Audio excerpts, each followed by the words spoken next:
राजा विक्रमादित्य के शासनकाल में एक किला अपनी खूबसूरती के साथ साथ अपनी खौफनाक कहानियों के लिए भी मशहूर था। इस किले की सुरक्षा एक खतरनाक राक्षस करता था, जिसका सिर इंसान का, शरीर शेर का और पूंछ बिच्छू जैसी थी। लेकिन इसके अलावा किले के अंदर एक और राज था।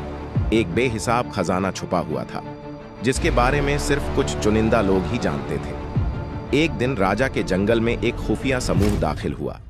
ये लोग आम नहीं थे, बल्कि खजाने के खतरनाक चोरों का समूह था। इनके सरदार काला नाग एक चालाक और निर्दयी चोर थे, जिन्होंने अपनी पूरी जिंदगी खजाने चुराने में बिता दी थी। काला नाग और उसकी गैंग को किले के खजाने के बारे में पता चला और उन्होंने इसे चुराने का प्लान बना लिया। काला नाग ने अपनी गैंग के सभी लोगों को इकट्ठा किया और बोला, भाइयों, आज रात हम किले का खजाना लूटेंगे, लेकिन हमें बहुत होशियार रहना होगा। वहां एक राक्षस है जो किसी को भी जिंदा नहीं छोड़ता। चोरों में से एक लंगड़ा रामलाल बोला, सरदार, अगर वह राक्षस सचमुच इतना खतरनाक है तो हम उसे कैसे हरा पाएंगे? काला नाग मुस्कुराया और बोला, तुम लोग अपनी चतुराई का इस्तेमाल करो और सही समय पर भागने की कला सीखो।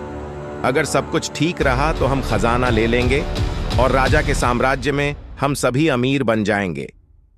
इसी बीच राजकुमारी लीला को खजाने और राक्षस के बारे में जिज्ञासा हुई, इसलिए उसने अपने पिता से अनुमति लेकर जादूगर डंबलडोर के साथ किले की ओर रवाना होने का निर्णय लिया।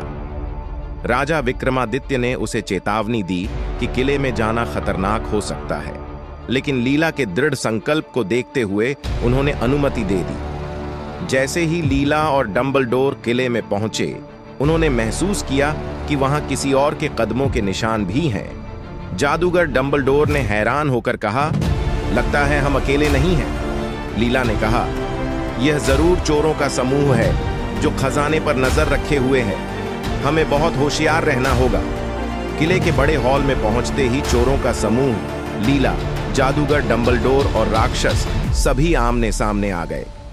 काला नाग ने खजाने पर कब्जा करने के लिए अपने साथियों को आदेश दिया, जल्दी करो, खजाना समेट लो और पतली गली से निकलो। लेकिन जैसे ही वे खजाने के पास पहुंचे, राक्षस ने दहाड़ते हुए कहा, किसी में हिम्मत है जो मेरे खजाने को छूने की कोशिश करे? चोरों ने अपनी तलवारें निकाली और राक्षस पर हमला किया, लेकिन राक्षस की ताकत और गति ने उन्हें डर से भर दिया। लंगड़ा रामलाल ने डरते हुए कहा, सरदार, ये तो मौत का फरिश्ता है।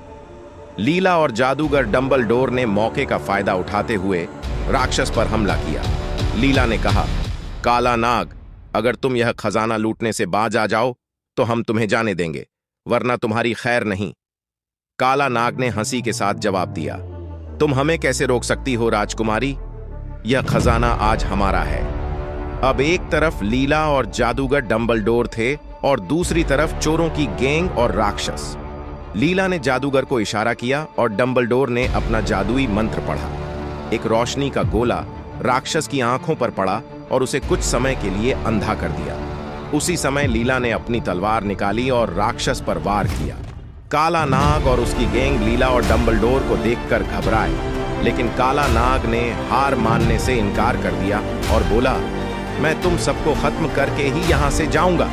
लीला और राक्षस के बीच भयंकर युद्ध जारी रहा।